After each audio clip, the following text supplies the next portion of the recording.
Hoy vamos a hablar del tema, la hora de su juicio ha llegado. Y antes de entrar a nuestro estudio de la Biblia, quisiera hacer referencia a una famosa visión que tuvo la sierva del Señor, conocida como la visión del tren. Se encuentra registrada en Primeros Escritos, páginas 87 y 88. Y antes de que yo les relate esa magnífica visión, vamos a pedir que Dios nos bendiga en el estudio de su palabra. Padre Celestial, gracias te damos porque tenemos el privilegio con plena libertad de abrir tu palabra y estudiarla y practicarla. Te pedimos que al estudiar este tema sobre la hora de tu juicio, que tú te acerques a nosotros por medio del ministerio de tu Espíritu Santo.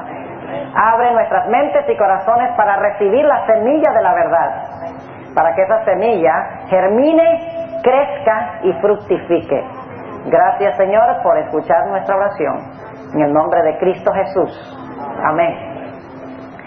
La famosa visión del tren se encuentra registrada, como les mencioné, en Primeros Escritos, páginas 87 y 88. Ahí la sierva del Señor vio un tren y describe que en el tren prácticamente veía a todo el mundo montado. El tren iba a la velocidad de un relámpago, de un rayo. La hermana White quedó impresionada, ella misma lo dice, cuando vio este tren, que parecía que todo el mundo iba montado en el tren. Y luego la hermana White, en esta visión, miró al conductor del tren. Según lo describe ella, era un hombre muy bien parecido, elegante, carismático, altamente respetado por todos los que se encontraban en el tren. La hermana White quedó perpleja. No sabía quién podría ser este personaje que tanto admiraban los pasajeros. Así que la sierva del Señor le preguntó a su ángel, le dijo, ¿quién es este conductor del tren? Se quedó fría, indudablemente, cuando el Señor, a través de su ángel, le explicó quién era el conductor. El ángel le dijo, es el diablo. Y casi todo el mundo se halla montado en el tren y va con la velocidad de relámpago a la perdición. Ahora, hermanos y hermanas, yo no sé qué piensan ustedes, pero si la misma sierva del Señor estaba perpleja y no sabía quién era el conductor del tren, ¿qué esperanza hay para nosotros hoy en día?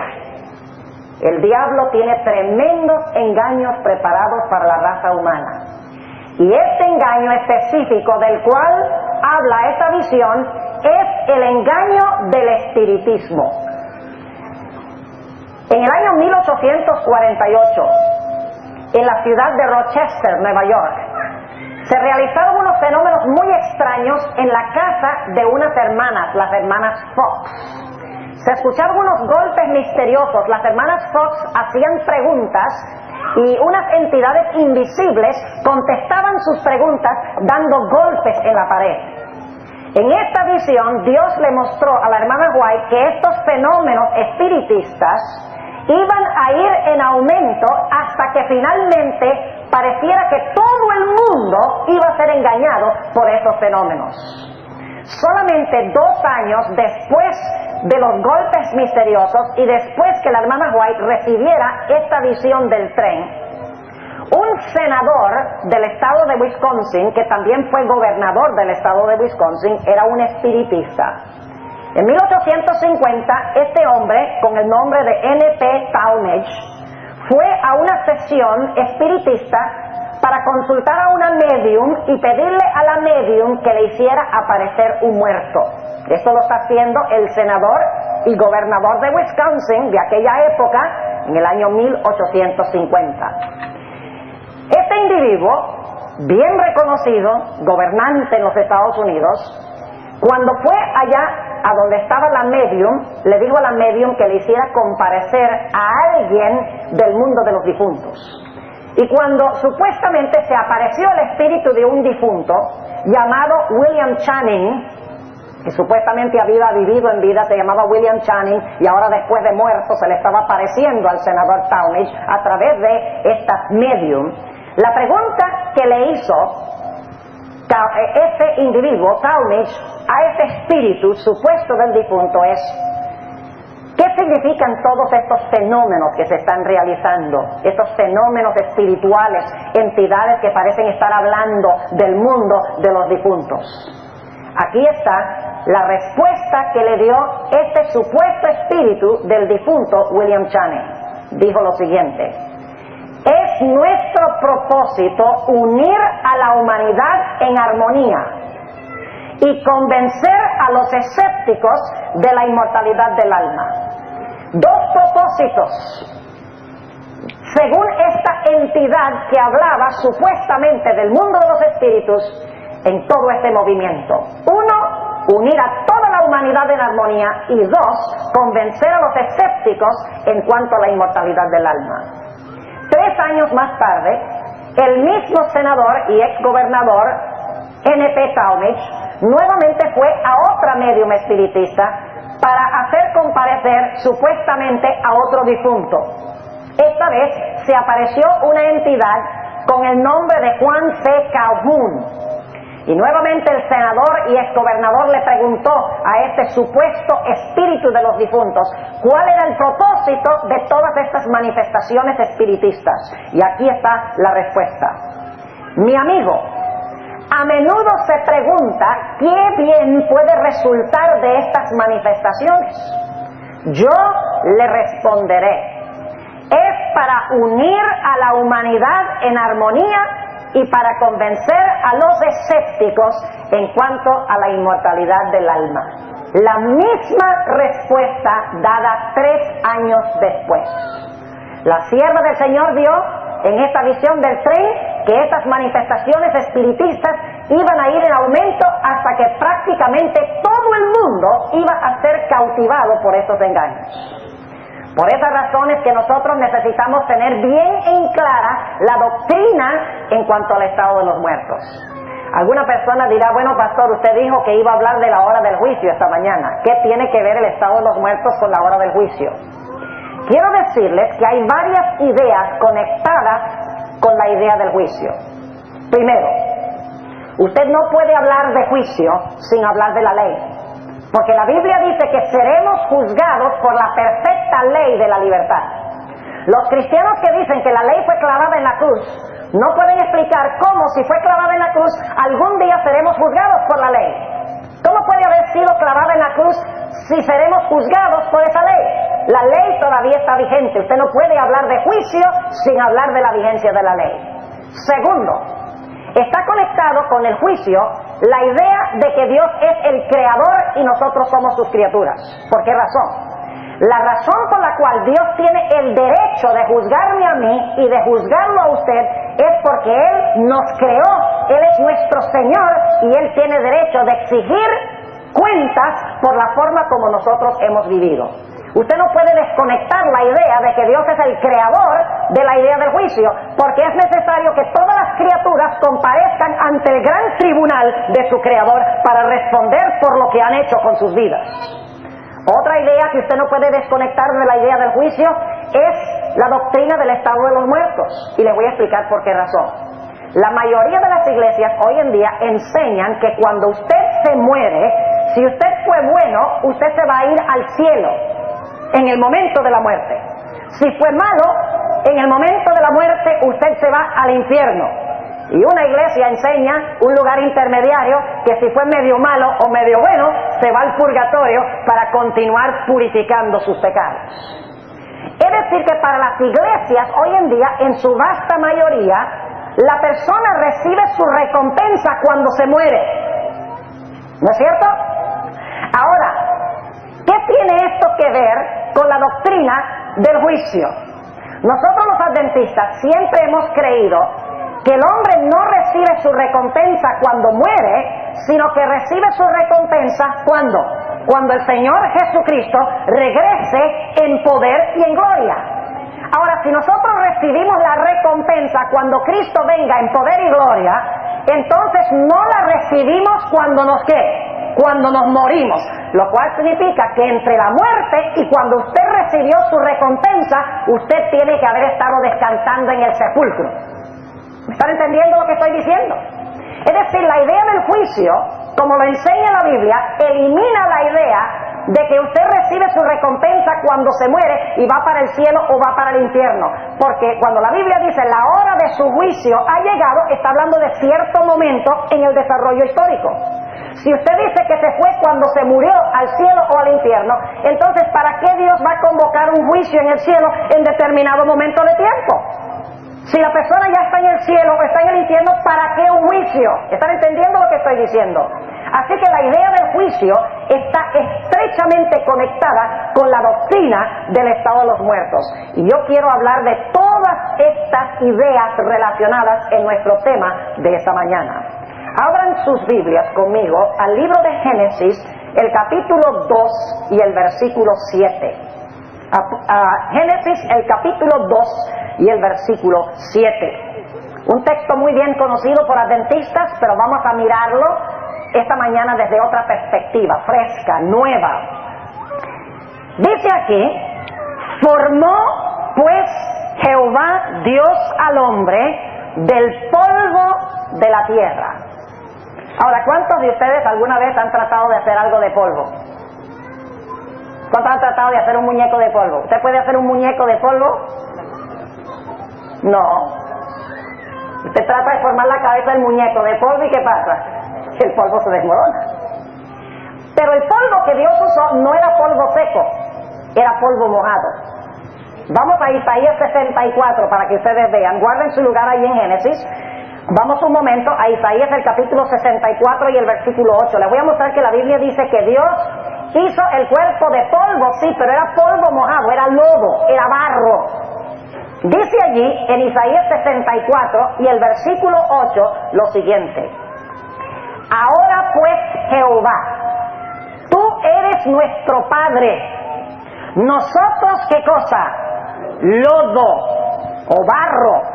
Y tú el que nos formaste. Así que obra de tus manos todos nosotros. ¿De qué nos hizo Dios? Dios hizo nuestro cuerpo ¿de qué? De barro, polvo mojado. Y qué interesante cómo Dios hace al hombre. A las demás cosas de la creación, Dios las habla a la existencia. ¿Ha notado eso? Sea la luz, sea la expansión, sea tierra seca, produzca la tierra árboles y plantas. Pero cuando Dios procede a crear al hombre, Dios no habla, Dios desciende, agarra polvo mojado, agarra barro y empieza con sus propios dedos, como dice en Isaías 64:8, a formar las diferentes partes de la fisiología y de la fisonomía humana. ¿Pueden ustedes imaginarse cómo Dios habrá hecho eso? Lo hizo el sexto día, así que Dios tiene que trabajar rápido. No es como los escultores hoy en día que se demoran meses y años en hacer una escultura. Usted puede imaginarse la mano de Dios moviéndose rapidísimo, formando el cuerpo humano con toda su maravilla. Perfecto, los dedos, las uñas, la nariz, la boca, las orejas, y no solamente lo de afuera, lo de adentro, el corazón, los pulmones en su lugar exacto, el estómago, las piernas. Todo perfecto, los circuitos eléctricos, el sistema nervioso, las venas, las arterias, todo formado de una manera perfecta por las manos de Dios. Ahora, dentro de la cabeza de ese ser, Dios colocó la capital del cuerpo. Dios colocó un cerebro. El cerebro es la parte más importante del cuerpo humano. Porque el cerebro tiene la capacidad de memorizar, de razonar, de escoger, de analizar, de calcular, de evaluar, de computar, de grabar, asimilar, procesar. Es decir, el cerebro es la clave de todas las operaciones del cuerpo humano de la vida. Dios colocó dentro de ese cuerpo, en la cabeza, este órgano fisiológico que también estaba compuesto de polvo, esta capital que iba a manejar todas las operaciones físicas, mentales y espirituales del cuerpo humano. Pero después de Dios hacer esto, Dios tenía un cuerpo inerte, no voy a decir muerto porque la muerte no había aparecido, un cuerpo sin vida. Así que nos dice en Génesis 2:7, volviendo allá: formó pues Jehová Dios al hombre del polvo de la tierra ¿Y luego qué hizo? Y alentó en su nariz soplo ¿de qué? De vida. ¿Qué hace usted con su nariz? Ojalá que no sea meterse las cosas de los demás. La nariz, ¿qué hace? Respira. Es decir, Dios le dio a ese cuerpo la capacidad ¿de qué? La capacidad de respirar. Y luego dice en la última parte del versículo, y fue el hombre ¿un qué? Un alma viviente o un ser viviente. ¿Está claro en su mente lo que pasó en la creación? Dios hizo un cuerpo fisiológico del polvo mojado. Colocó en la cabeza un cerebro para dirigir todas las operaciones. Ese cuerpo inerte Dios le dio la facultad de respirar. Y el resultado de combinar esas dos cosas, el cuerpo y la respiración, es que el hombre llegó a ser un ser viviente, un individuo o una persona. Ahora quiero compartir con ustedes algo muy importante, hermanos y hermanas, visitas. El hombre originalmente no fue creado con un carácter, porque el carácter se forma, el carácter no se hereda. Dios le dio a Adán todo el equipo necesario para formar ¿qué cosa? Su carácter. Le dio un cuerpo perfecto, le dio una mente que podía asimilar información, le dio respiración para que todo pudiera funcionar. Pero ahora que Adán vivió, él debía a través de sus 5 sentidos asimilar ¿qué cosa? Información del mundo que lo rodeaba. Y la información que él asimilaba a través de sus 5 sentidos iba a determinar su individualidad, su identidad personal o su personalidad o lo que podríamos llamar su carácter. Es decir, a medida que Adán vivía, procesando información que entraba a través de sus 5 sentidos, a través de su mente, lo que él metía de su medio ambiente iba a determinar su carácter, su individualidad o su personalidad. ¿Quién era él? ¿Están entendiendo lo que estoy diciendo? Yo pregunto, ¿todas las personas ven todo lo mismo, oyen todo lo mismo, gustan todo lo mismo, sienten todo lo mismo?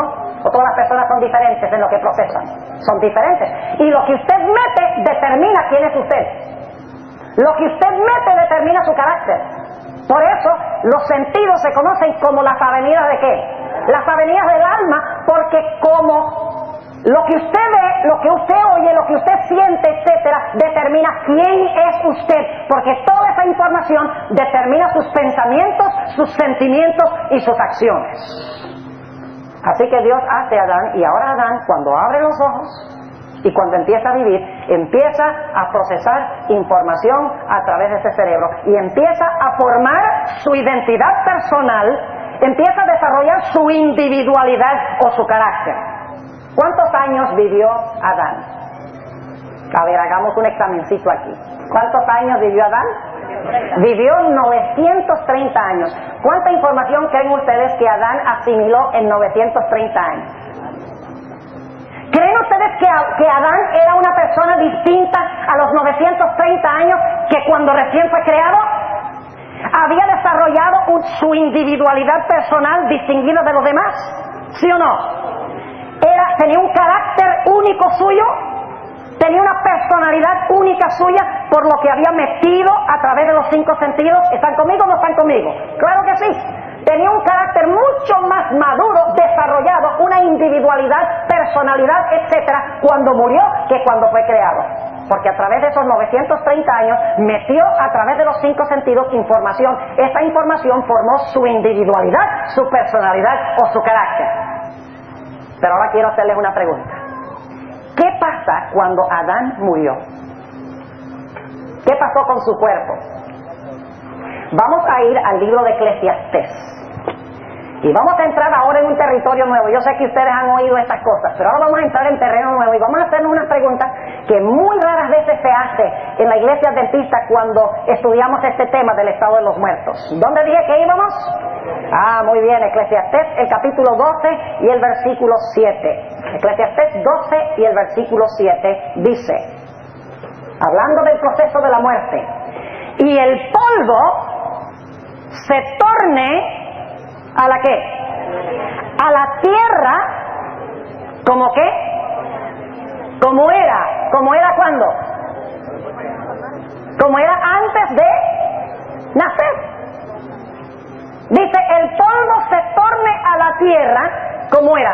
¿Qué pasa con el cuerpo cuando usted se muere, con ese magnífico organismo fisiológico que Dios hizo?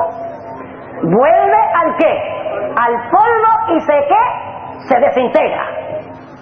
¿Qué pasa con el cerebro que hacía todas las operaciones del cuerpo humano y de la mente humana? ¿Qué pasa con el cerebro? También va al polvo y se desintegra. Pero ¿qué pasa con la respiración? Versículo 7 dice, el polvo se torne a la tierra como era, y el espíritu se vuelva a Dios, quien lo dio. Ahora, nosotros los adventistas, cuando hablamos, por ejemplo, con un pentecostal, y decimos que el espíritu que vuelve a Dios es la respiración, muchas veces me han dicho, entonces usted está diciendo que cuando el pastor Bor se muere, que entonces deja de respirar, y entonces Dios agarra ese último espíritu que él soltó, entonces lo guarda allá en una caja fuerte en el cielo. Pues dice, el espíritu vuelve a Dios. Y por mucho tiempo yo luchaba con eso. ¿Será que Dios, cada vez que una persona se muere, Dios agarra el aliento o el espíritu, la respiración de esa persona y guarda la respiración o guarda ese aliento en una caja fuerte en el cielo? Yo no creo. Y ustedes dicen, pastor, ¿nos va a enseñar herejías aquí esta mañana? No. Pero les voy a demostrar que el espíritu es más que la respiración. El espíritu es más que el aliento, que la fuerza vital. Hay algo que como adventistas no hemos visto cuando hablamos del espíritu. Cuando dice aquí que el espíritu vuelve a Dios, no está hablando primordialmente de que la respiración o el aliento o la fuerza vital vuelve a Dios. Está hablando de algo más importante que eso que vuelve a Dios. No se pongan nerviosos, yo soy un pastor adventista y creo en el estado de los muertos como lo creemos nosotros, pero quiero que veamos una dimensión tremenda ahora, y para eso les voy a hacer una pregunta. ¿Qué pasa con la individualidad suya, con su personalidad o con su carácter cuando usted se muere?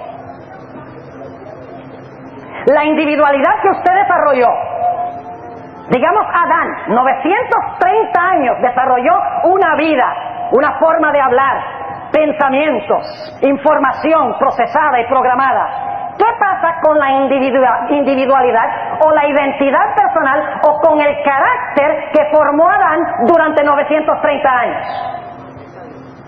¿Dónde está eso? Escuchen bien.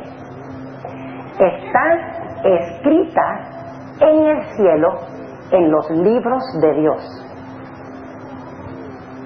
¿Me están entendiendo lo que estoy diciendo? Cada palabra que usted habla está registrada. Cada sentimiento que usted tiene está registrado.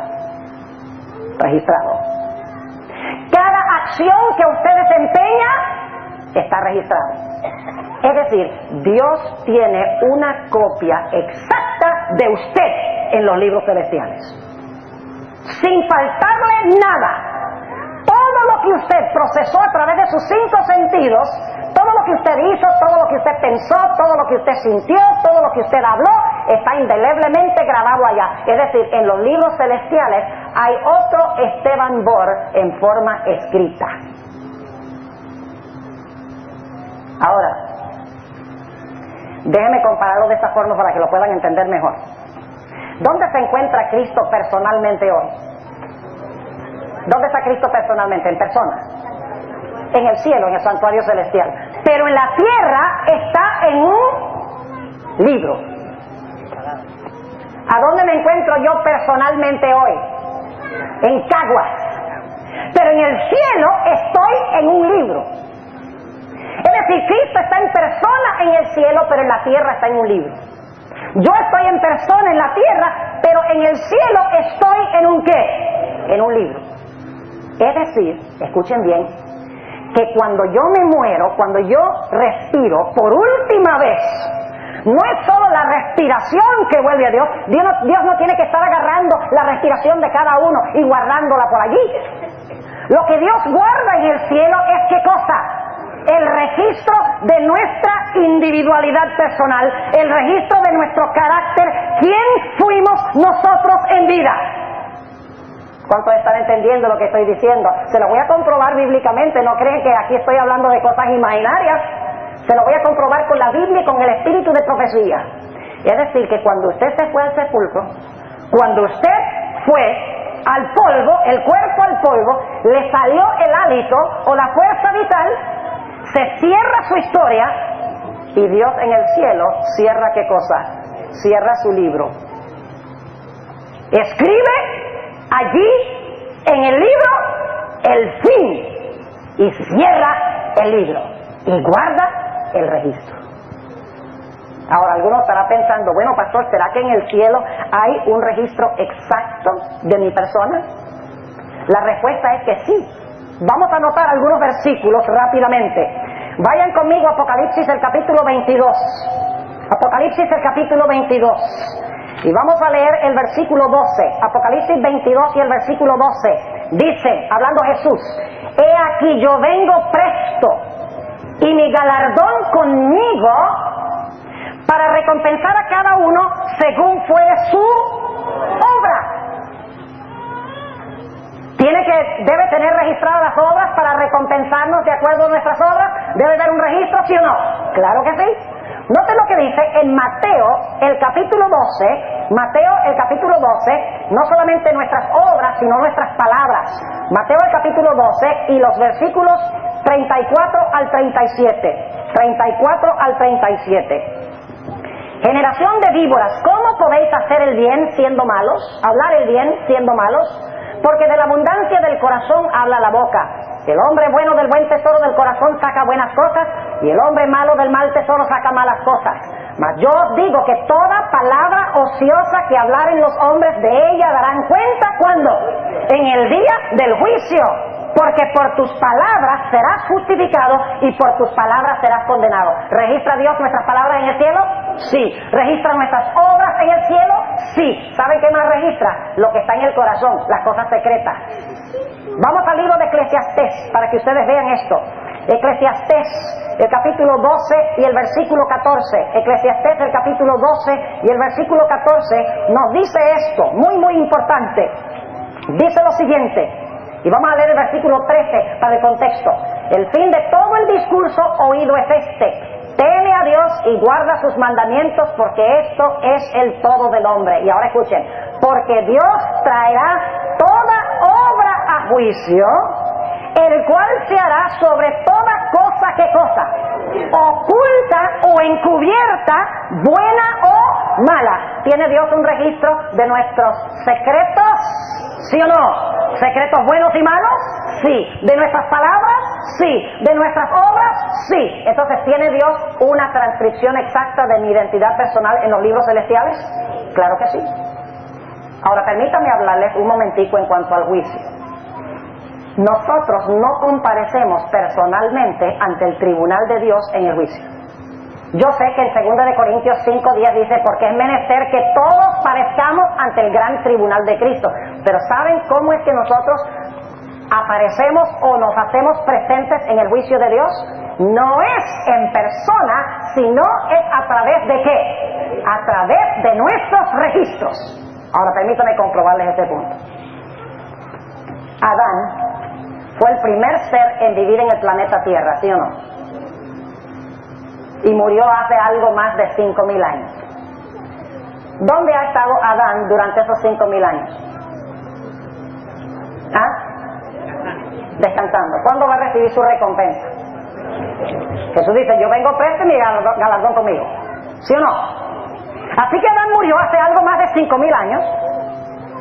No recibe su recompensa hasta que Cristo venga. ¿Dónde ha estado durante los últimos 5,000 años? ¿Dónde? En el polvo, en el sepulcro. Ahora, escuchen esto. ¿Cuándo comenzó el juicio de los muertos? ¿Cuándo? En 1844. ¿Y quiénes fueron juzgados primero? ¿Quién fue juzgado primerito de todos? Adán. La tierra de Dios dice en el conflicto de los siglos que desde los primeros que vivían en la tierra se juzga primero. y luego sucesivamente los que vivieron a través de los siglos en el planeta Tierra. Así que el primer individuo en ser juzgado en 1844, ¿quién fue? Fue Adán. Pero un momentico, Adán murió hace unos 5.000 años, recibe su recompensa solo cuando resucita y Cristo venga, y sin embargo es juzgado en 1844. ¿Cómo se hizo presente en el juicio? Tiene que ser a través de los registros, porque él no va a estar vivo sino hasta que Cristo venga, y murió hace 5.000 años. Así que la única forma que en 1844 pueda comparecer Adán ante el juicio tiene que ser a través de ¿qué? A través de los registros. ¿Saben ustedes lo que sucede? La Biblia habla de libros en plural y habla del libro en singular. Ahora, ¿qué tienen los libros según la Biblia? Los libros son los que tienen el registro de su identidad personal, de su carácter. El libro en singular tiene su nombre. Vamos a anotar eso. Ya leímos en cuanto a los libros, ¿verdad? Ya vimos que nuestras palabras están allí, las cosas secretas están allí, nuestras obras están allí porque van a venir a juicio. Pero ahora notemos, eso es lo que está en los libros, como dice en Daniel 7, 9 y 10, el juicio se sentó y los libros fueron abiertos. Ahora, ¿qué tiene el libro en singular? Vamos al Filipenses, el capítulo 4 y el versículo 3. Filipenses, el capítulo 4 y el versículo 3, y vamos a ver qué tiene el libro.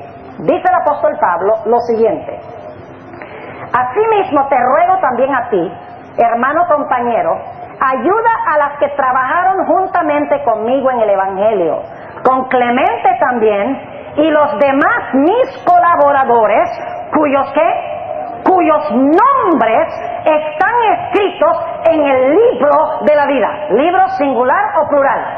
Singular. ¿Qué es lo que está en el libro? Nombres. ¿Qué es lo que está en los libros? Obras. La vida de la persona, su identidad personal, su carácter, su individualidad, su personalidad, como usted lo quiera llamar, ahí está registrado en los libros. Pero en el libro está el nombre. Ahora notemos solo un texto más, por la premura del tiempo. Noten lo que dice en Apocalipsis, el capítulo 3 y el versículo 5, sobre el libro. Dice allí en Apocalipsis 3 y el versículo 5, el que venciere será vestido de vestiduras blancas, y no borraré su ¿qué? Su nombre del libro de la vida, y confesaré su nombre delante de mi Padre y delante de sus ángeles. ¿Qué es lo que tiene el libro?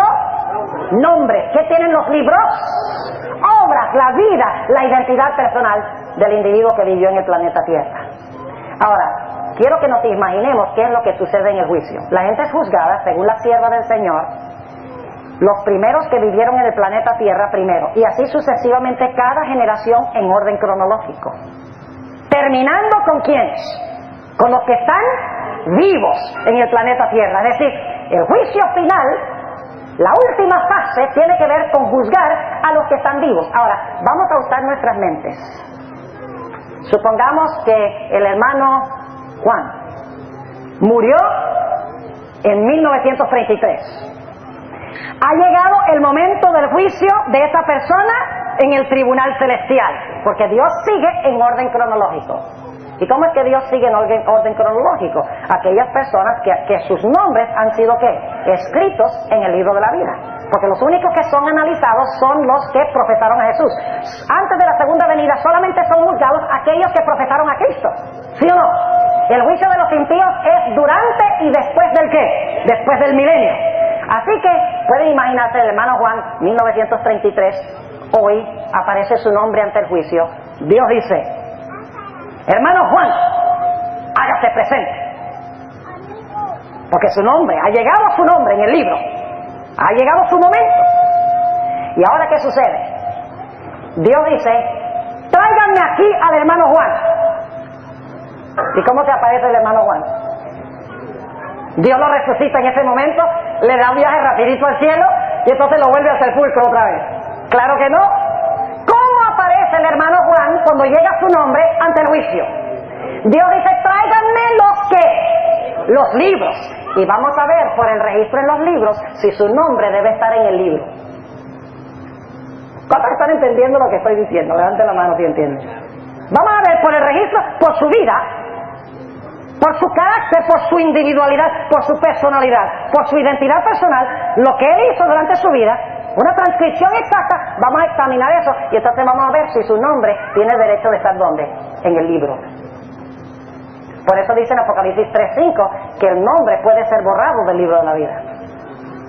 Si se ve que la vida del individuo contradice su profesión de pertenecer a los salvos o de estar en el libro de la vida, su nombre será ¿qué? Su nombre será borrado del libro de la vida. Es decir, en el juicio, hermanos y hermanas, nosotros no comparecemos personalmente, porque no recibimos la recompensa sino hasta que Cristo venga, y el juicio se hace mientras estamos en la tierra. Así que Dios sencillamente sigue el orden de los nombres que están en el libro de la vida, los llama uno por uno a cuentas, terminando con los vivos, y luego compara el carácter, la identidad personal que ese individuo desarrolló con el reclamo que hace de tener su nombre en el libro de la vida, y se va a comparar su profesión de estar en el libro de la vida con lo que hizo en su vida, con la identidad personal que formó. Es decir, hermanos y hermanas, lo que les estoy diciendo es que cuando nosotros morimos, cuando dice que el espíritu vuelve a Dios, es mucho más que meramente dejar de respirar. Significa que Dios termina de llevar las cuentas de nuestra vida. Anota en los libros el fin, cierra los libros, y el carácter está fijado para siempre. Eso es lo que quiere decir la Biblia cuando dice que el espíritu vuelve a Dios quien lo dio.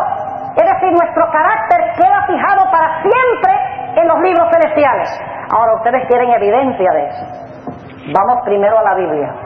Vayan conmigo a Lucas, el capítulo 8 y el versículo 55. Vean qué interesante esto que vamos a estudiar ahora. Lucas, el capítulo 8 y el versículo 55. Aquí está hablando de la hija de Jairo. ¿Recuerdan que Jesús resucitó a la hija de Jairo? Noten lo que dice, empezando en el versículo 52, para el contexto. Dice, y lloraban todos, y la plañían. Y él dijo, no lloréis, no es muerta, sino que ¿qué? Que duerme. Eso es lindo, que Jesús haya dicho, no está muerta, sino que duerme. Porque es lindo hablar de la muerte como dormir. Porque cuando usted se duerme hay un despertar. Para Jesús la muerte no era el fin. Dice, ella no está muerta, está durmiendo. Ahora, sigue diciendo, versículo 54, versículo 53, y hacían burla de él sabiendo que estaba muerta. Mas él, tomándola de la mano, clamó diciendo, muchacha, levántate. Y antes de leer el siguiente versículo, debo decirles algo, que es que yo ya acabé de cumplir 50 años y a veces me fallan los ojos cuando leo. Así que si me fallan los ojos, ustedes por favor me corrigen, ¿está bien? Versículo 55. Entonces el espíritu volvió. ¿Y por qué solo hay unos poquitos que están protestando? Entonces el espíritu volvió. Gracias. Entonces su espíritu volvió. ¿Cuál espíritu? El de ella. Y dice, su espíritu volvió y se levantó luego y él mandó que le diesen de comer. Yo pregunto, cuando esta niña se levantó, ¿tenía la misma voz? ¿Sí o no? ¿Recordaba todo lo que había pasado antes en su vida? ¿Recordaba a su papá y a su mamá? ¿Recordaba su casa? ¿Qué fue lo que Dios le devolvió a esta niña?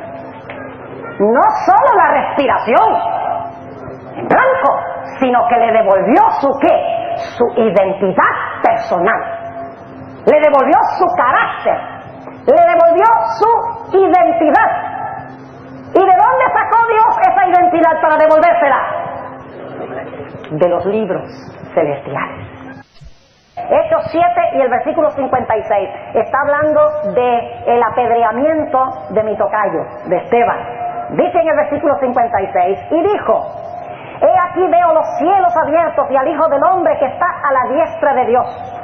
Entonces, dando grandes voces, se taparon sus oídos y arremetieron unánimes contra él, y echándolo fuera de la ciudad, lo apedreaban.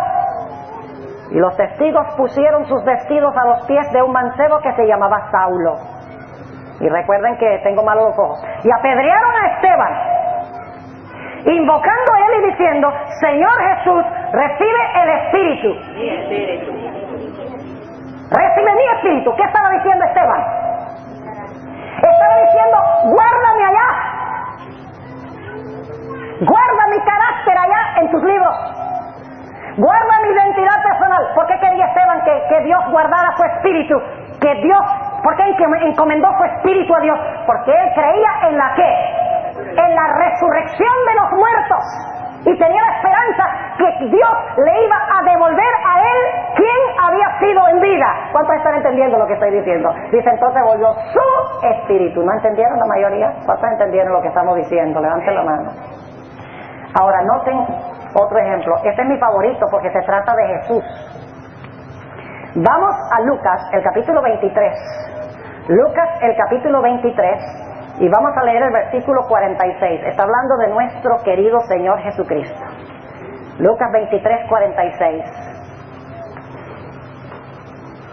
Dice allí: entonces Jesús, clamando a gran voz, dijo: Padre, en tus manos encomiendo el Espíritu. Y habiendo dicho esto, expiró. Fíjense, no es lo mismo encomendar el Espíritu que expirar. Primero encomienda el Espíritu y luego ¿qué? Deja de respirar. Son dos cosas distintas. Ahora yo pregunto, cuando Cristo resucitó, ¿quién resucitó? ¿El mismo Jesús?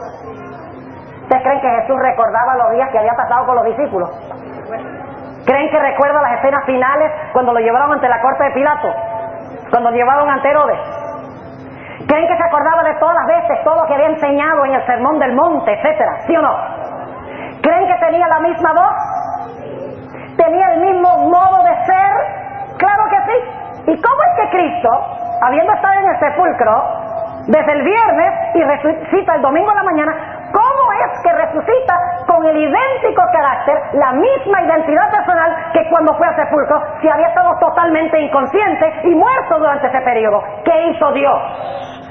Dios tomó el registro y se lo devolvió a Jesús. Le devolvió su espíritu, le devolvió su carácter, su identidad personal. Y cuando Cristo se despertó lo que había sido antes de su muerte.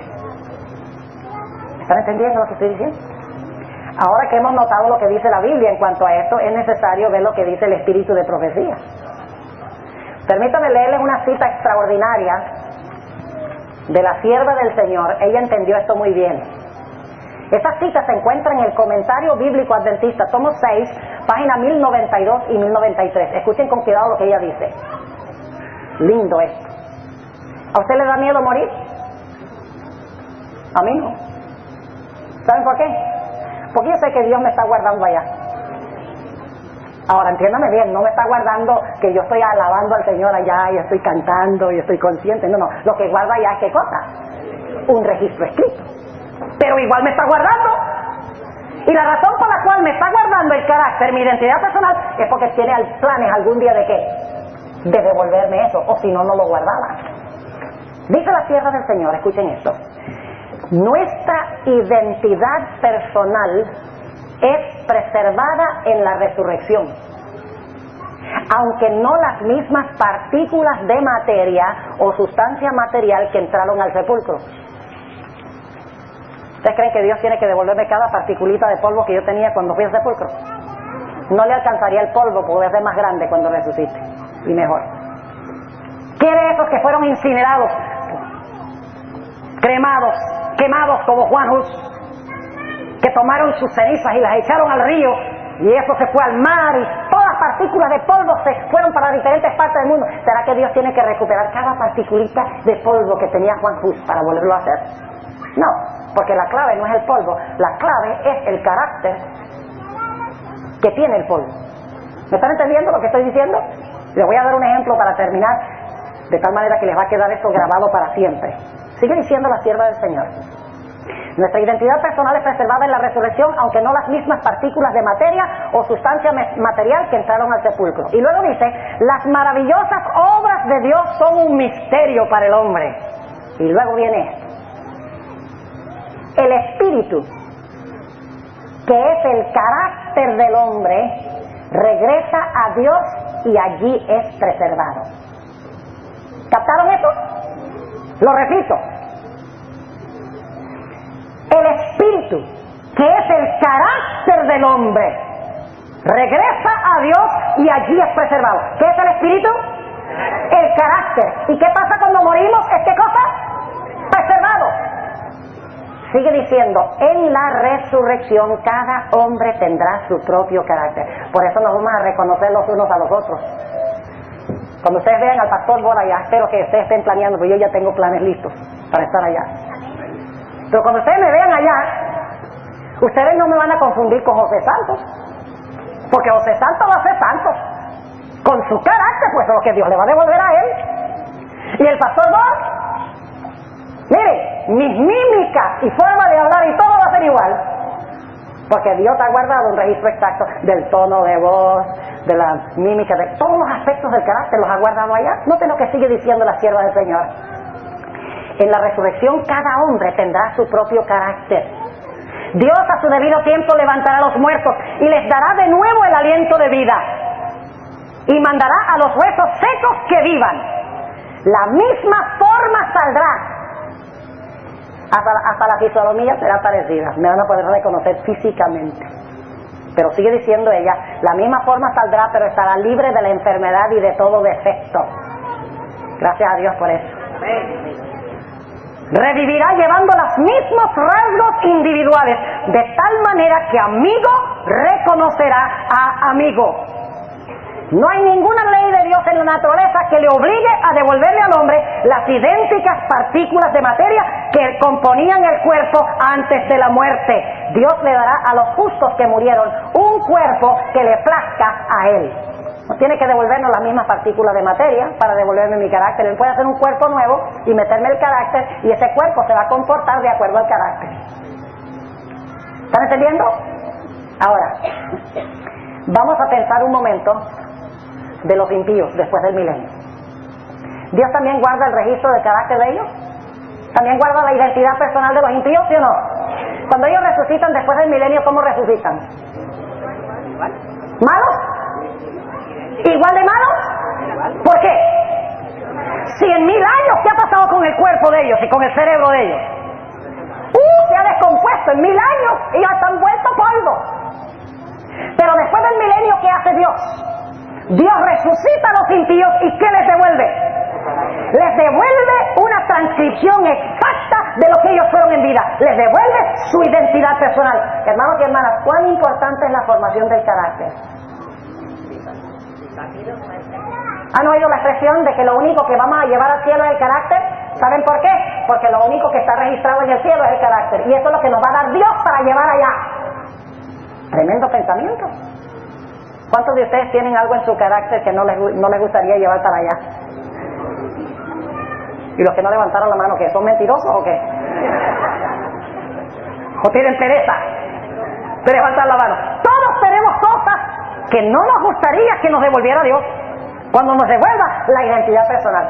En un momento les voy a compartir algo hermoso en cuanto a eso, porque eso no nos los va a devolver Dios, esos aspectos de nuestro carácter. En un momento vamos a eso, pero quiero leerles una cita antes del Espíritu de Profecía sobre la resurrección de los impíos después del milenio. Escuchen esto. Fíjense la viejita cómo tenía sabiduría más allá de lo que tiene la gente común y corriente, con 2 años y medio de educación primaria. Los teólogos se burlan de ella, los que son doctores en teología. ¿Qué me va a enseñar esta viejita? Pues la viejita tiene mucho que enseñarnos, porque fue la que Dios escogió para darle visiones y sueños para estos últimos días. Página 722 del Conflicto de los Siglos. Escuchen esto.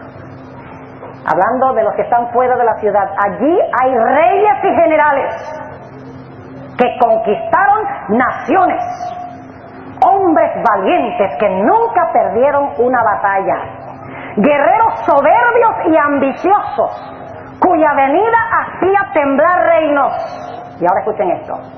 La muerte no los cambió. Al salir de la tumba, reasumen el curso de sus pensamientos en el punto mismo en que lo dejaran. ¿Sabe lo que quiere decir eso? Reasumen el curso de sus pensamientos en el mismo punto en que dejaron esos pensamientos.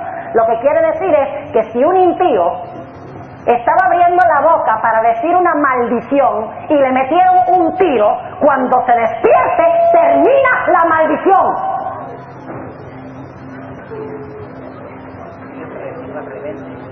Tremendo. ¿Por qué? Porque Dios le va a devolver su carácter idéntico hasta el punto en que ¿qué? En que murió. Tremendo pensamiento, mis hermanos y hermanas. Ahora algunos estarán diciendo, bueno, pastor, ¿qué tal de esas cosas en mi carácter que no debo tener allí? ¿Esas están anotadas en el cielo también? Sí, Señor. ¿Y eso me lo va a devolver Jesús a mí también? No. Dice, ¿cómo, pastor? Déjeme explicarle lo más lindo de este tema que estoy compartiendo esta mañana. La Biblia nos dice que si nosotros confesamos nuestros pecados, Él es fiel y justo, ¿para qué? Para perdonarnos nuestros pecados y limpiarnos de toda maldad. Ahora escuchen bien. Cuando usted comete un pecado, piensa mal, siente mal, habla mal, actúa mal, eso lo escribe Dios en los libros, a través de los ángeles. Y queda allí, hasta que el nombre suyo aparezca en el juicio. Pero ¿saben qué más hay allí? Algunos dicen, ay, a mí no me gusta que estén mis pecados registrados allí. ¿Acaso la Biblia no dice que si confesamos nuestros pecados, Dios nos quita los pecados, nos borra los pecados, nos echa a lo profundo de la mar? La Biblia dice eso, pero escuchen bien lo que sucede. Todo pecado que nosotros cometemos queda registrado en el santuario celestial. Pero si nosotros nos arrepentimos de nuestros pecados, si manifestamos tristeza por nuestros pecados y por la gracia de Dios ganamos la victoria sobre nuestros pecados, cuando aparece nuestro nombre en el juicio, aparecen todos estos pecados, pero al lado del pecado aparece la palabra perdón. Y entonces cuando llega nuestro nombre en el juicio, Satanás dice, el pastor Bart tuvo este mal pensamiento, es mío. En tal y tal día hizo esta mala acción. Mire, se enojó y habló mal con este hermano. Es mío. Y Dios va a decir, yo no niego que él haya dicho esa palabra, yo no niego que él se haya enojado, yo no niego que haya tenido ese mal pensamiento. Pero según yo tengo en el libro aquí, dice perdonado, porque él por la gracia de Dios confesó el pecado, se arrepintió de él y ganó la victoria sobre el pecado. ¿Y sabe lo que va a hacer Dios en el juicio? Va a agarrar el borrador y va a borrar todos los pecados que por la gracia de Dios han sido vencidos. Todos los pecados que han sido confesados los borrará del registro, de tal manera que cuando le devuelva su carácter se lo devolverá sin un solo pecado. ¿Cuán importante entonces es el arrepentimiento del pecado? ¿Cuán importante es la confesión del pecado? ¿Cuán importante es la formación de nuestro carácter, hermanos y hermanas? Tendremos que comparecer ante el gran tribunal supremo de Dios. Permítanme leerles un último pasaje antes de darles la ilustración que les prometí para que puedan entender esto sin lugar a dudas. Vayan conmigo a Apocalipsis el capítulo 20 y les voy a mostrar la relación de los libros y del libro. Apocalipsis el capítulo 20 y quiero leer desde el versículo 11. Ahora escuchen bien, esto está pasando después del milenio, pero sabemos que es lo mismo que sucede antes del milenio, porque el proceso del juicio de los justos y de los impíos es igual. De la misma manera se abren los libros, de la misma manera se determina si merecen estar en el libro de la vida o no. Eso es lo que vamos a hacer nosotros durante el milenio. Juzgaremos el mundo, juzgaremos a los ángeles, según el apóstol Pablo en 1 Corintios 6. Ahora noten lo que dice Apocalipsis 20 y el versículo 11. Y vi un gran trono blanco, y el que estaba sentado sobre él, de delante del cual huyó la tierra y el cielo, y no fue hallado el lugar de ellos. Y vi los muertos, grandes y pequeños. ¿Cuáles muertos deben ser estos? ¿Los buenos o los malos? ¿Cuáles muertos? ¿Los buenos o los malos? Los malos, porque esto es después de qué? Después del milenio, según el contexto. Dice, vi los muertos, grandes y pequeños, que estaban delante de Dios, y luego dice, ¿y los qué? Los libros fueron abiertos. ¿Libros singular o plural? Plural. ¿Qué tienen los libros? La vida. Vamos a verlo en un momento. Dice, y los libros fueron abiertos, y luego dice, y otro libro fue abierto. Ah, interesante. Aquí hay ¿qué? Libros y libros. Ahora, ¿qué tienen los libros y qué tiene el libro? Sigamos leyendo. Versículo 12, y vi los muertos grandes y pequeños que estaban delante de Dios, y los libros fueron abiertos, y otro libro fue abierto, el cual es el de la vida. ¿Qué tiene el libro de vida según leímos en otros textos? Nombres. ¿Qué tienen los libros? Las obras o la vida. Noten, la última parte del versículo 12 dice, y fueron juzgados los muertos por las cosas que estaban escritas en los libros según sus obras. ¿Qué está en los libros? Las obras o la vida. ¿Qué está en el libro? El nombre. Ahora, algunos se preguntan, ¿por qué razón es que se trae a colación el libro de la vida? Si esto es después del milenio. Todos estos impíos que están fuera de la ciudad están perdidos. ¿Para qué se habla del libro de la vida aquí? Vamos a verlo en un momento, versículo 13. Y el mar dio los muertos que estaban en él, y la muerte y el infierno dieron los muertos que estaban en ellos, y fue hecho juicio de cada uno según sus obras. ¿Había guardado entonces Dios un registro de sus obras para juzgarlos por obras? Claro que sí. Versículo 14. Y el infierno y la muerte fueron lanzados en el lago de fuego. Esta es la muerte segunda. Y ahora escuchen. Y el que no fue hallado escrito en el libro de la vida, ¿por qué son traídos a la vista el libro de la vida? ¿Por qué es traído a la vista el libro de la vida después del milenio? Para mostrarle a los impíos, ¿qué cosa? El nombre de ustedes no está aquí. El que no fue hallado, dice aquí. ¿Cuándo fue borrado el nombre? Durante los 1000 años, cuando el pueblo de Dios estaba juzgando. ¿Están conmigo o no están conmigo? Porque aquí dice que el que no fue hallado escrito en el libro de la vida fue lanzado al lago de fuego. ¿Cuándo es que su nombre fue borrado del libro de la vida? Tiene que ser en el juicio que se realizó durante los 1000 años. ¿Qué es lo que está sucediendo aquí después del milenio? Muy sencillo. Dios resucita a todos los impíos y uno por uno los hace comparecer ante su tribunal. Llama uno por uno. Dice, Napoleón Bonaparte. Que aparece Napoleón. Y Dios le muestra el registro de su vida. Y dicho sea de paso, ¿saben qué más le muestra Dios según el conflicto de los siglos? Le muestra un panorama del plan de salvación. Toda la historia de la salvación en Cristo. Y luego les muestra el registro de su vida. Y dice Napoleón, ¿ves lo que tú podrías haber tenido? Yo vine para salvarte a ti también. ¿Es el plan? ¿Tú crees, Napoleón, que yo debo salvarte? A la luz de lo que está en los libros, ¿tú crees? Tu nombre no está aquí en el libro de la vida. ¿Por qué? Por lo que está escrito ¿dónde? En los libros. Y todo el universo, según dice la sierva de Dios, va a doblar sus rodillas y va a confesar que Jesucristo es el Señor para la gloria de Dios el Padre. Amén. ¿Ven lo que está sucediendo después del milenio? Lo mismo antes del milenio. Por eso si antes del milenio se llama el nombre de cierta persona que profesó a Cristo y se ve en los libros que no confesó el pecado, por la gracia de Dios no tuvo victoria sobre el pecado,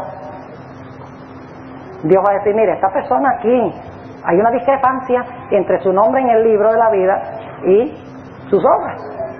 Por lo tanto, su nombre será quitado para ser considerado durante el milenio. Ahora escuchen bien lo que les voy a decir.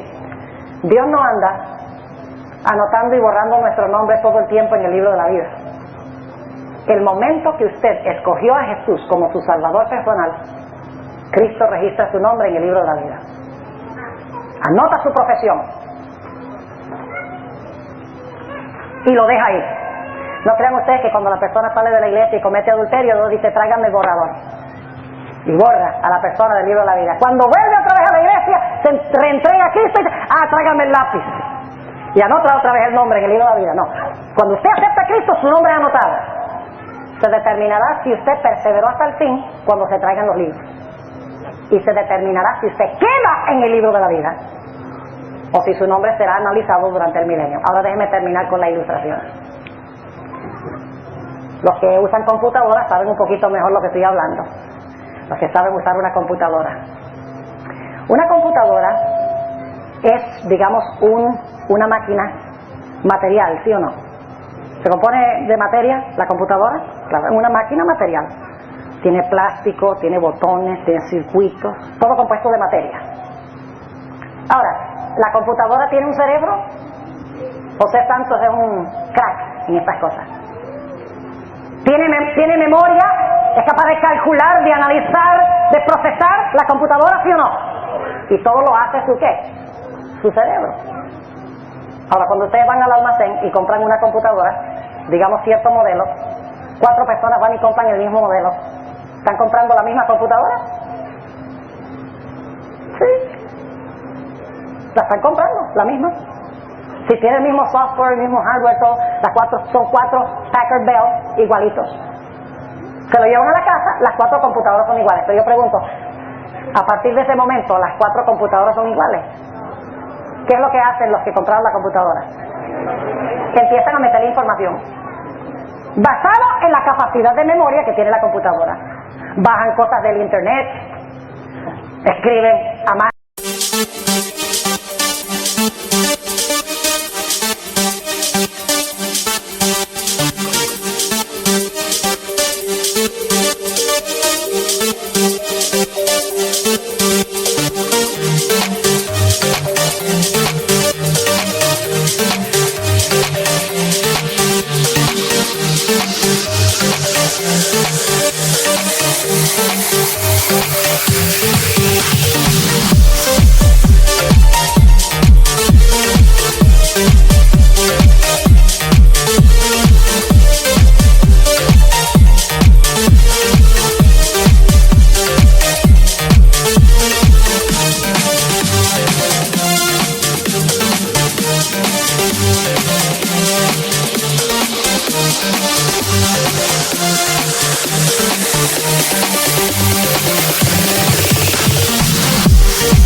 ¿Verdad? Escriben en el keyboard información que meten a la computadora, compran programas de software que le meten también, y entonces llega a ser su PC, su computadora personal. Y les digo que después de un año la computadora suya y la mía no se parecen en nada, aunque la compramos y era igual. ¿Por qué razón? Porque lo que determina a la computadora no es el mecanismo material, sino es qué cosa. La información que se mete determina la individualidad o la personalidad, entre comillas, de su computadora. Ahora, yo pregunto, ¿qué necesita una computadora? Además de la materia, el aspecto material, la estructura material, además del cerebro, ¿qué necesita usted hacer para que la computadora funcione? Tiene que enchufarla. ¿Es así o no es así? Entonces, ¿qué hace usted? Tiene esta maravillosa computadora material, con sus circuitos, todas sus partes, como Dios hizo el cuerpo. Cerebro magnífico dentro de la computadora, como Dios puso un cerebro dentro de su cuerpo. Y entonces, como usted enchufa la computadora para que pueda empezar a funcionar, Dios enchufó al hombre, dándole el aliento de vida, para que pudiera empezar a funcionar. Ahora, supongamos que en determinado momento llega un huracán a Puerto Rico, Dios no lo quiera, pero han tenido varios fuertes aquí. Llega un huracán y el huracán pasa por su casa, arrasa con la casa, quiebra la computadora, desintegra en 1000 pedazos. ¿Qué pasa con toda la información que usted metió a la computadora? Se perdió. Pero ahora escuchen bien, ¿saben lo que pueden hacer para no correr ese riesgo? Todo lo que ustedes meten a la computadora, ustedes lo trasladan a un floppy disk. ¿Saben lo que es un floppy disk? Es un disquete que le mete a la computadora, donde usted puede trasladar al disquete toda la información que mete a la computadora, por si acaso la computadora explota, o por si acaso hay un huracán que destruye la computadora, usted tiene toda la personalidad de la computadora en un floppy disk. Así que si viene un huracán y destruye la computadora, el cerebro, la desenchufa, no puede funcionar, no hay problema. Usted va al almacén y compra otra computadora igual, la trae a la casa, o mejor, con más memoria, llega a la casa, la enchufa y la computadora empieza ¿qué? Empieza a funcionar. ¿Y saben luego qué hace? Toma los floppy disks y los mete en la computadora y mete en esa computadora toda la información que estaba en la computadora anterior, y esa nueva computadora tiene la misma individualidad o personalidad que lo que tenía la primera. ¿Están entendiendo lo que estoy diciendo? No son las mismas partículas materiales, pero de la misma computadora por la información que contiene. Dios sabe que esa computadora un día se va a ir al polvo y se va a desintegrar. Por lo tanto, Dios está guardando nuestro carácter en un floppy disk, en el cielo, en los registros celestiales. Allá, pues cada palabra, cada acción, cada aspecto de mi individualidad y personalidad, Dios lo guarda allá en los libros. Yo creo que si Dios estuviera hablando al profeta hoy, hablaría de floppy disk y no de libros. ¿Y por qué lo guarda allá? Porque cuando Dios me dé una computadora nueva con mucha más capacidad, mucho más memoria, Él va a tomar lo que guardó en los registros y lo va a meter en un cuerpo mucho superior. El cuerpo lo va a enchufar, le va a dar nuevamente el aliento de vida y nuevamente voy a ser la persona que fui cuando fui al sepulcro. ¿Les quedó claro la idea del juicio? Así que cuando el libro de Apocalipsis dice la hora de su juicio ha llegado, note que no dice llegará. Este juicio es antes que Cristo venga. ¿Saben cómo sabemos eso? Porque el mensaje del primer ángel dice la hora de su juicio ha llegado. Pero cuando dice eso ni siquiera ha sido proclamado el mensaje del segundo ángel ni del tercero. Así que eso no puede ser la venida de Cristo, la hora del juicio. Porque si fuera la venida de Cristo ya todos los mensajes de los ángeles habrían sido predicados. El primer ángel dice la hora de su juicio llegó, ya, ahora. Pero es antes que Cristo venga, porque después que dice la hora de su juicio llegó, viene el mensaje del segundo ángel, viene el mensaje del tercer ángel, viene la tribulación y luego la segunda venida de Cristo Jesús.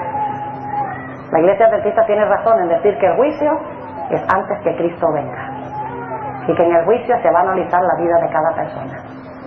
Hermanos y hermanas, cuán importante es para nosotros arrepentirnos de nuestros pecados y confesar nuestros pecados. Y más que esto, solo procesar en nuestra computadora humana aquello que es una bendición para nuestra vida espiritual. Porque Dios nos devolverá lo que nosotros fuimos en vida. ¡Qué solemne obra! La obra de edificar el carácter. Tengamos cuidado con lo que vemos. Tengamos cuidado con lo que oímos. Tengamos cuidado con lo que gustamos, con lo que permitimos entrar por nuestros 5 sentidos, porque algún día tendremos que enfrentarnos de nuevo a todas estas cosas. Oremos. Padre Celestial, te damos gracias porque en tu palabra has dejado tan en claro este tema en cuanto al juicio. Exalta tu ley, porque sin ley no puede haber juicio. Seremos juzgados por la perfecta ley de la libertad. El juicio está conectado contigo como creador, porque tú puedes exigirnos que nosotros te rindamos cuentas, porque tú eres nuestro creador, nosotros somos criaturas. Está conectado también con la idea de lo que pasa cuando una persona muere, porque no vamos personalmente al juicio, vamos a través de los registros, que son una transcripción exacta de lo que nosotros fuimos en vida. Te ruego, Señor, que tú bendigas en forma muy marcada a esta iglesia, las iglesias representadas en este lugar. Señor, al concluir esta semana, ayuda a cada persona a edificar el carácter sobre Jesús. Ayúdanos a cuidar lo que permitimos entrar por nuestros ojos y nuestros oídos y nuestros sentidos. Ayúdanos a desarrollar un carácter digno del Señor Jesús. Te doy gracias, Señor, porque tú, a través de Jesús, nos diste otra oportunidad. Te pido, Señor, que nos ayudes a aprovecharla. Y te damos gracias por escuchar nuestra oración. En el nombre de Jesús te lo pedimos. Amén. Hoy vamos a hablar del tema, la hora de su juicio ha llegado. Y antes de entrar a nuestro estudio de la Biblia, quisiera hacer referencia a una famosa visión que tuvo la sierva del Señor, conocida como la visión del tren. Se encuentra registrada en Primeros Escritos, página 87 y 88. Y antes de que yo les relate esa magnífica visión, vamos a pedir que Dios nos bendiga en el estudio de su palabra. Padre Celestial, gracias te damos porque tenemos el privilegio con plena libertad de abrir tu palabra y estudiarla y practicarla. Te pedimos que al estudiar este tema sobre la hora de tu juicio, que tú te acerques a nosotros por medio del ministerio de tu Espíritu Santo. Abre nuestras mentes y corazones para recibir la semilla de la verdad, para que esa semilla germine, crezca y fructifique. Gracias, Señor, por escuchar nuestra oración. En el nombre de Cristo Jesús. Amén. La famosa visión del tren se encuentra registrada, como les mencioné, en Primeros Escritos, páginas 87 y 88. Ahí la sierva del Señor vio un tren y describe que en el tren prácticamente veía a todo el mundo montado. El tren iba a la velocidad de un relámpago, de un rayo. La hermana White quedó impresionada, ella misma lo dice, cuando vio este tren, que parecía que todo el mundo iba montado en el tren. Y luego la hermana White, en esta visión, miró al conductor del tren. Según lo describe ella, era un hombre muy bien parecido, elegante, carismático, altamente respetado por todos los que se encontraban en el tren. La hermana White quedó perpleja. No sabía quién podría ser este personaje que tanto admiraban los pasajeros.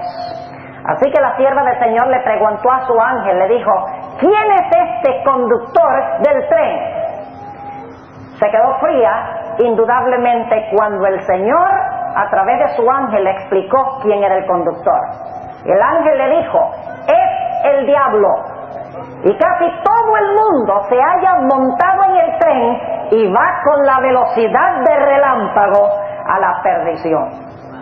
Ahora, hermanos y hermanas, yo no sé qué piensan ustedes, pero si la misma sierva del Señor estaba perpleja y no sabía quién era el conductor del tren, ¿qué esperanza hay para nosotros hoy en día? El diablo tiene tremendos engaños preparados para la raza humana. Y este engaño específico del cual habla esta visión es el engaño del espiritismo. En el año 1848, en la ciudad de Rochester, Nueva York, se realizaron unos fenómenos muy extraños en la casa de unas hermanas, las hermanas Fox.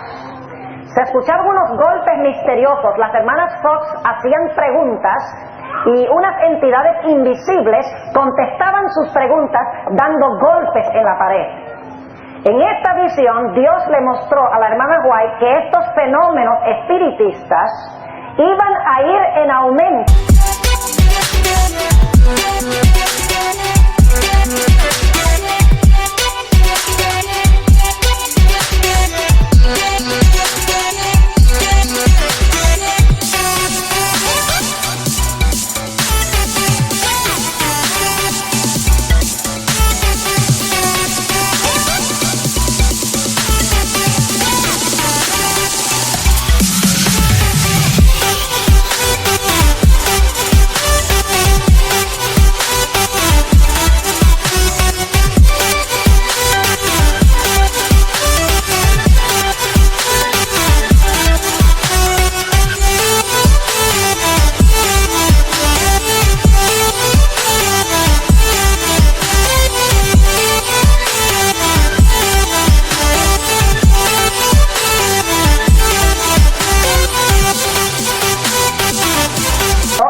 Finalmente pareciera que todo el mundo iba a ser engañado por estos fenómenos.